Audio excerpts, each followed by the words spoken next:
প্রিয় দর্শক, সবাইকে স্বাগত জানাচ্ছি আমাদের বিশেষ অনুপ্রেরণামূলক ভিডিওতে। আজ আমরা আলোচনা করব একটি খুবই গুরুত্বপূর্ণ গুণের ওপর, অধ্যবসায়। জীবনে সফলতা সহজভাবে আসে না। প্রত্যেকের জীবনেই কখনো না কখনো ব্যর্থতা আসে। কিন্তু যে মানুষটি হাল ছাড়ে না, যে মানুষটি প্রতিনিয়ত চেষ্টা চালিয়ে যায়, সে শেষ পর্যন্ত সাফল্য অর্জন করে। অধ্যবসায় শুধু চেষ্টার নাম নয়, এটি একটি মানসিক শক্তি যা আমাদের হতাশা কাটিয়ে উঠতে এবং স্বপ্ন পূরণে সহায়তা করে। আমাদের চারপাশে অসংখ্য উদাহরণ আছে যারা অধ্যবসায়ের মাধ্যমে বড় সাফল্য অর্জন করেছে। তারা কেউ বিশেষ ক্ষমতাধর ছিল না, তারা কেউ জন্মগতভাবে তুখোড় ছিল না।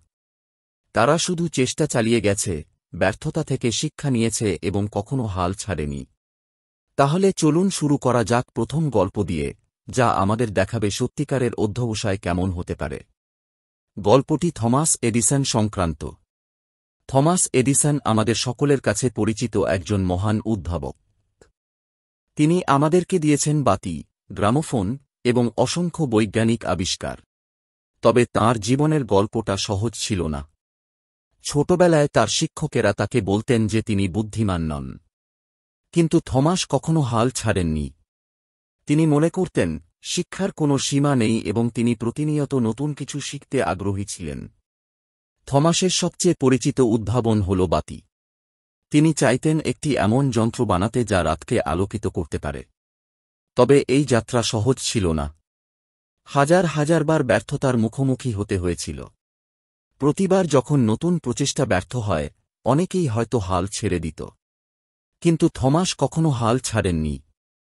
তিনি ব্যর্থতাকে শেখার সুযোগ হিসেবে দেখতেন। তার বিখ্যাত উক্তি হল, আমি ব্যর্থ হইনি। আমি শুধু 10,000টি উপায় খুঁজে পেয়েছি যা কাজ করে না। এখান থেকে আমরা শিখি যে অধ্যবসায় মানে শুধু চেষ্টা করা নয়, ব্যর্থতা থেকে শেখা। প্রতিটি ব্যর্থতা আমাদের উন্নতি করার সুযোগ দেয়। থমাস এডিসনের নাম শুনলেই আমাদের মনে প্রথমেই ভেসে উঠে এলো। কিন্তু তার জীবনের গল্পটা শুধুমাত্র বৈদ্যুতিক বাতি আবিষ্কারের মধ্যে সীমাবদ্ধ নয়। তিনি ছিলেন একজন প্রকৃত উদ্ভাবক, যিনি ব্যর্থতাকে ভয় পাননি।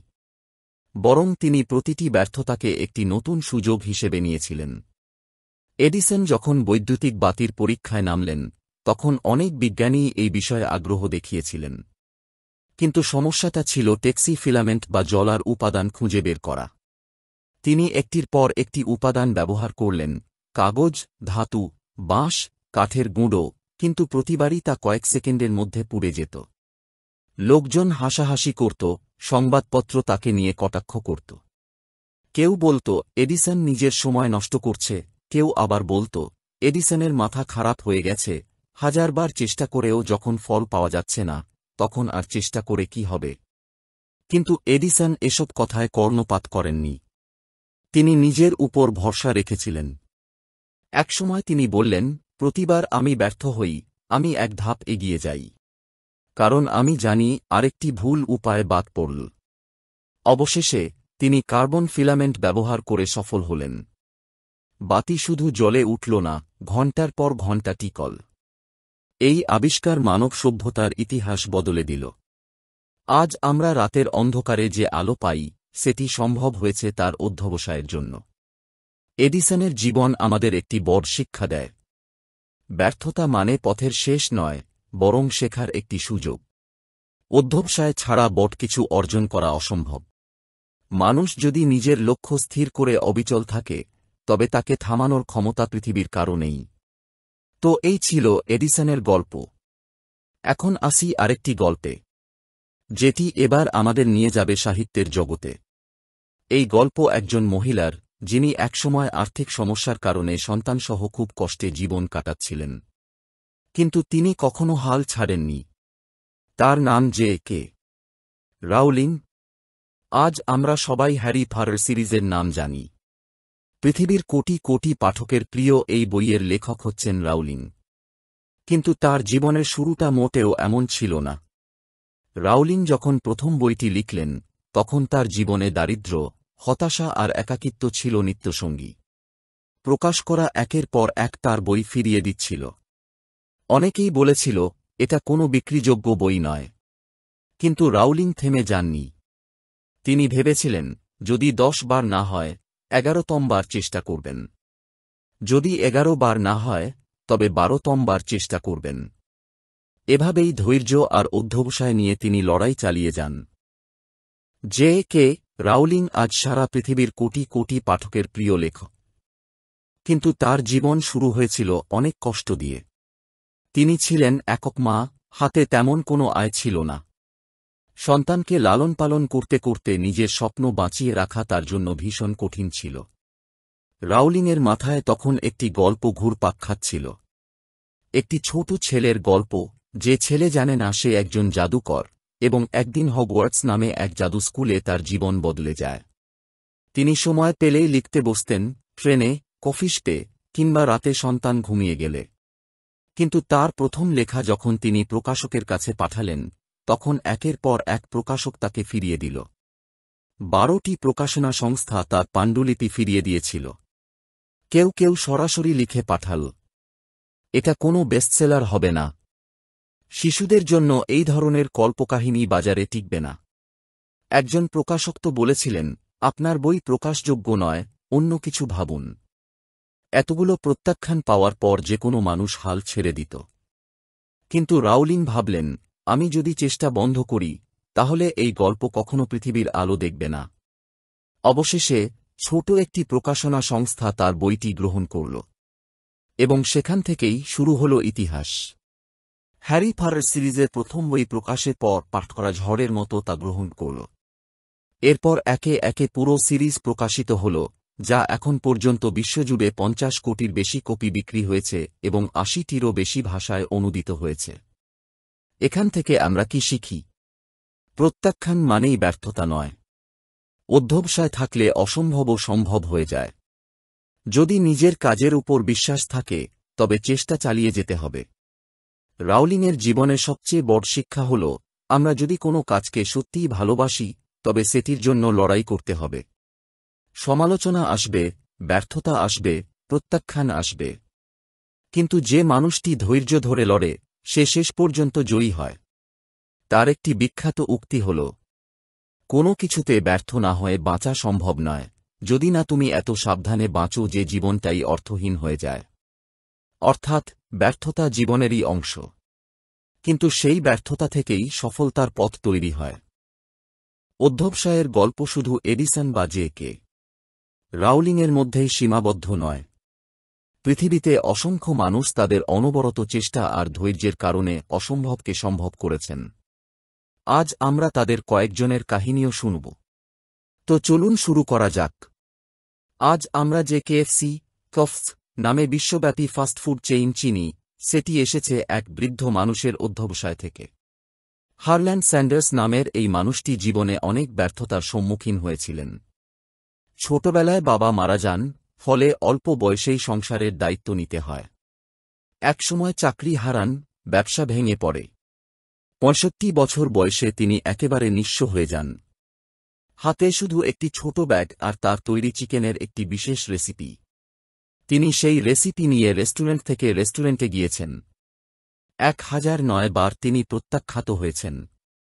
ভাবুন একবার, একজন বৃদ্ধ মানুষকে টানা 1000 বার না শুনতে হয়েছে। কিন্তু তিনি থামেননি। অবশেষে একটি ছোট রেস্টুরেন্ট তার রেসিপি ব্যবহার করতে রাজি হয়। আর সেখান থেকেই শুরু হয় কেএফসি এর যাত্রা। আজ কেএফসি পৃথিবীর 150টিরও বেশি দেশে রয়েছে। এখান থেকে আমরা জানলাম, কখনোই বয়স, ব্যর্থতা বা প্রত্যাখ্যানকে ভয় পাওয়া যাবে না।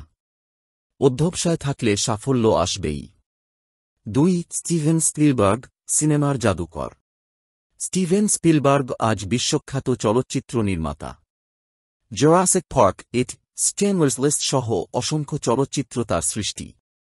কিন্তু তার শুরুটা সহজ ছিল না। স্পিলবার্গ যখন ফিল্ম স্কুলে ভর্তি হতে চাইলেন, তাকে 3 বার ফিরিয়ে দেওয়া হয়। তাকে বলা হয়েছিল, তুমি যোগ্য নও। কিন্তু তিনি থেমে যাননি। নিজে নিজে ছোট ছোট চলচ্চিত্র বানাতে শুরু করলেন। তার প্রতিভা একসময় হলিউডের নজরে আসে। আর সেখান থেকেই শুরু হয় ইতিহাস। এখান থেকে আমরা জানলাম, সুযোগ না পেলে নিজেই সুযোগ তৈরি করতে হবে। অধ্যবসায় থাকলে পথ তৈরি হয়। 3. নেলসন ম্যান্ডেলা, স্বাধীনতার সংগ্রামী। দক্ষিণ আফ্রিকার মুক্তির ইতিহাসে নেলসন ম্যান্ডেলা এক অনন্য নাম।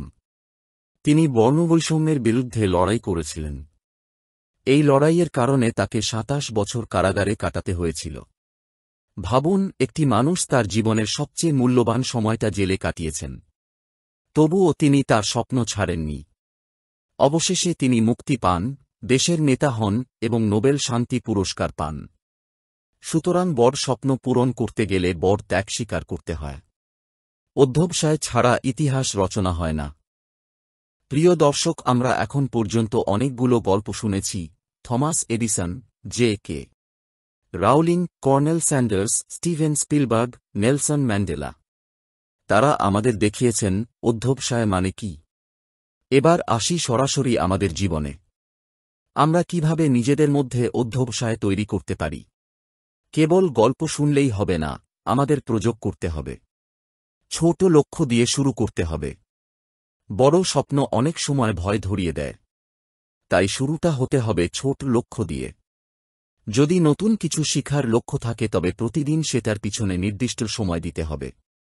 ছোট ছোট পদক্ষেপই বড় পরিবর্তনের সূচনা করে। ব্যর্থতাকে বন্ধু বানাতে হবে। আমরা অনেকেই ব্যর্থতাকে শত্রু মনে করি। ব্যর্থ হলে মনে হয় জীবন শেষ। কিন্তু ব্যর্থতা আসলে সাফল্যের শিক্ষক। যদি এডিসন ব্যর্থতাকে ভয় পেতেন, তাহলে আমরা হয়তো আজও অন্ধকারে বসে থাকতাম। তাই যখন ব্যর্থতা আসবে, নিজেকে বলতে হবে, আমি শিখছি, আমি এগিয়ে যাচ্ছি। ধৈর্যকে শক্তি বানাতে হবে। সাফল্য কখনোই রাতারাতি আসে না। এর জন্য সময় লাগে। ধৈর্য না থাকলে আমরা মাঝপথে হাল ছেড়ে দিই। তাই মনে রাখতে হবে, ধৈর্য মানে অপেক্ষা নয়, ধৈর্য মানে চেষ্টা চালিয়ে যাওয়া। ইতিবাচক মানসিকতা তৈরি করতে হবে। অধ্যবসায়ের সবচেয়ে বড় শক্তি হল ইতিবাচক মানসিকতা। সমস্যাকে সমস্যা হিসেবে নয়, সুযোগ হিসেবে দেখতে হবে। সমালোচনাকে আঘাত নয়, শেখার সুযোগ হিসেবে নিতে হবে। 5. অন্যের কাছ থেকে অনুপ্রেরণা লাভের আশা না করে নিজেকে অনুপ্রাণিত রাখতে হবে। প্রতিদিন কিছু অনুপ্রেরণামূলক বই পড়তে হবে। সফল মানুষের গল্প শুনতে হবে। নিজের স্বপ্ন লিখে রাখতে হবে এবং প্রতিদিন পড়তে হবে। তাই প্রতিদিন নিজের কাছে প্রতিজ্ঞা করতে হবে, আমি চেষ্টা চালিয়ে যাব। আমি ব্যর্থতাকে ভয় করব না। আমি আমার স্বপ্নকে ছাড়ব না। প্রিয় দর্শক, এবার শুধু গল্প বা প্রেরণা নয়, আপনাদের জন্য থাকছে একটি ব্যবহারিক গাইডলাইন। যদি আপনারা সত্যিই অধ্যবসায়ী হতে চান, তবে এই ধাপগুলো মেনে চলতে পারেন। ধাপ 1. স্বপ্নকে লিখে রাখা। আপনি কি হতে চান, কোথায় পৌঁছাতে চান, এগুলো কাগজে লিখে রাখতে হবে। কারণ লিখে রাখা স্বপ্ন মনের ভেতরে পরিষ্কার ছবি তৈরি করে। ধাপ 2. বড় স্বপ্নকে ছোট লক্ষ্য ভাগ করো। ধরেন আপনার লক্ষ্য একজন ডাক্তার হওয়া। বড় লক্ষ্য, ডাক্তার হওয়া। ছোট লক্ষ্য, প্রতিদিন নির্দিষ্ট সময় পড়া, মেডিকেলের ভর্তি পরীক্ষা পাশ করা। এভাবে ভাগ করলে কাজগুলো সহজ মনে হয়। ধাপ 3. সময়ের মূল্য বোঝা। প্রতিদিন নির্দিষ্ট সময় স্বপ্নের জন্য ব্যয় করা। অকারণে সময় নষ্ট করা যাবে না। অধ্যবসায়ী মানুষ সময়কে সবচেয়ে বড় সম্পদ মনে করে। ধাপ 4. ব্যর্থতার রেকর্ড রাখতে হবে। আপনি কোথায় কোথায় ব্যর্থ হলেন, সেটি লিখে রাখা। পাশে লিখে রাখেন, আমি এখান থেকে কি শিখলাম। এতে ব্যর্থতা আর ভয়ের কারণ হবে না, বরং শেখার উপকরণ হবে। ধাপ 5. সঠিক পরিবেশ তৈরি করা। আপনার চারপাশে এমন মানুষ রাখতে হবে যারা আপনাকে অনুপ্রেরণা দেয়। নেতিবাচক মানুষদের থেকে দূরে থাকতে হবে, কেননা পরিবেশ মানুষের মনকে গঠন করে। ধাপ 6. প্রতিদিন সামান্য উন্নতি করা। আজ যদি 1 ধাপ এগোন, কাল 2 ধাপ, 1 মাসে 30 ধাপ। এই ছোট উন্নতিগুলো একদিন বিশাল পরিবর্তনে রূপ নেবে। এবার সরাসরি কিছু অনুশীলন দেখা যাক। স্বপ্নের খাতা তৈরি করুন। একটি খাতা নিন, তার প্রথম পাতায় আপনার সবচেয়ে বড় স্বপ্ন লিখুন। প্রতিদিন সেই খাতা পড়ুন এবং নতুন পরিকল্পনা যোগ করুন। 7 দিনের অধ্যবসায় চ্যালেঞ্জ। প্রতিদিন অন্তত 30 মিনিট আপনার স্বপ্নের জন্য কাজ করুন। প্রতিদিন শেষে লিখে রাখুন, আজ আমি কি করলাম। ব্যর্থতার তালিকা বানান। গত 1 বছরে আপনি কোথায় কোথায় ব্যর্থ হয়েছেন তা লিখে রাখুন। পাশে লিখুন, আমি এখান থেকে কি শিখেছি। এই অনুশীলনগুলো করলে বোঝা যাবে যে তোমার ভেতরে ধীরে ধীরে অধ্যবসায়ের শক্তি তৈরি হচ্ছে। মনে রাখবেন, অধ্যবসায় কোনো জন্মগত গুণ নয়। এটি তৈরি করা যায়, গড়ে তোলা যায়। প্রতিদিন সামান্য চর্চা করলেই আপনি অধ্যবসায়ী হতে পারেন। এবং এভাবেই একদিন জীবনে বড় পরিবর্তন আসবেই। আমাদের জীবনের প্রতিটি মুহূর্ত অমূল্য। যারা সময়কে নিয়ন্ত্রণ করতে পারে তারাই আসল অর্থে সফল হয়। তাই পরবর্তী এপিসোডে আমরা জানব কেন সময় সবচেয়ে বড় সম্পদ, সাফল্যের মানুষেরা কিভাবে সময় ব্যবহার করে, আর আমরা কিভাবে নিজেদের সময়কে কাজে লাগিয়ে স্বপ্ন পূরণ করতে পারি।